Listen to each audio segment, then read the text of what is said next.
Yani nikah Rabbimizin emri olan yuva, yine Kur'an-ı Kerim'deki Rum suresinden ayetlerle وَمِنْ آيَاتِهِ اَنْ خَلَقَ لَكُمْ مِنْ أَنْفُسِكُمْ اَزْوَاجًا لِتَسْكُنُوا اِلَيْهَا ila ahiril ayet. Sadakallahul azim. Bu ayetlerde olduğu gibi evliliğin Allah'ın varlığına delil, Allah'ın birliğine delil olarak enfüsi bir delil olarak sunulur. Dolayısıyla toplum aileden oluşur. Aileyi fertler oluşturur. Şuurlu, bilinçli, birçok hikmeti içine almış olan ailenin tesisini Rabbimiz emreder. Ve kendisinin razı olduğu şekilde Peygamber Efendimizin de örnekliğiyle bu yuvanın kurulmasını elzem koşar, şart koşar. Zina ve buna benzer günahlardan da uzak durmayı sağlar. Bu vesileyle zaten insanlığımızın ve İslam'ın gereği olan yuvayı kurmak, tesis etmek, onu dağıtmamak bizim boynumuzun borcu. Bir insanın imanının güzelliği yuvasından belli olur, ailesinden belli olur. Eğer bir toplumu yıkmak istiyorsanız aileyi bozunuz.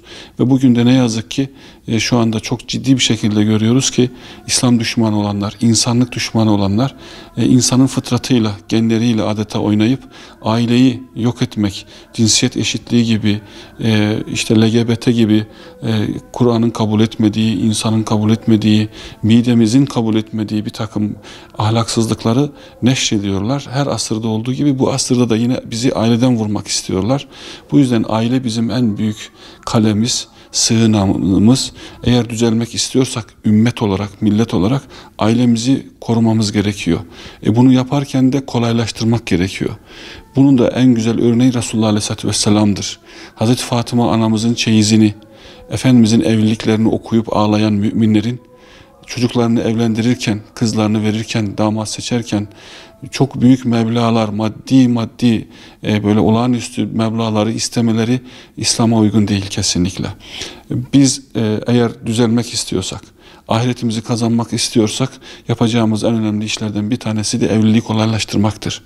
Kız evlendirenlerin karşı taraftan çok fazla meblağ istemeleri vallahi caiz değildir. Bunu hangi mezhebe baksınlar, nereye bakarlarsa baksınlar, bu bir doğru değildir, israftır ve haramdır. Ve bu yüzden de çocukların evlenememeleri, bu da ayrıca bir günahtır. Yani biz bir taraftan aileyi koruyalım derken öbür taraftan da Müslümanlar olarak işi zorlaştırıyorsak bu doğru bir davranış değildir. Artık bunu düzenlememiz bize aittir. Yani birileri bize işte bu düğünlerin masraflarını bize zorla yaptırmıyor. Birileri bize işte başlık parası vesaire gibi veya işte eşya üzerinde marka eşyalar aldırma, kilolarla altınlar aldırma veya düğünleri büyük büyük salonlarda yaptırma, binlerce insanlara yemek verme gibi bir gösteriş yaptırmayı bize birileri silah zoruyla yaptırmıyor. Biz yapıyoruz yani. O yüzden işi kolaylaştırmak lazım. Ne yapıyoruz? Çocuklarımızı bir masrafa koyarak evlendiriyoruz. Çocuklarımız evlendikten sonra o masrafların telafi için uğraşıyor, çalışıyorlar, taksit ödüyorlar. Maddi sıkıntı sebebiyle de bu sefer birbirleriyle tartışmaya başlıyorlar. Çünkü borç olunca evde huzur olmuyor. Ve huzur olmayınca da bu sefer ayrılıklara sebep oluyor. Ve bunu biz yapıyoruz. Yani evimizde marka mobilyalar olmasa ne olur? Özellikle evimizde salonlarımız var, önemli eşyalarımız var.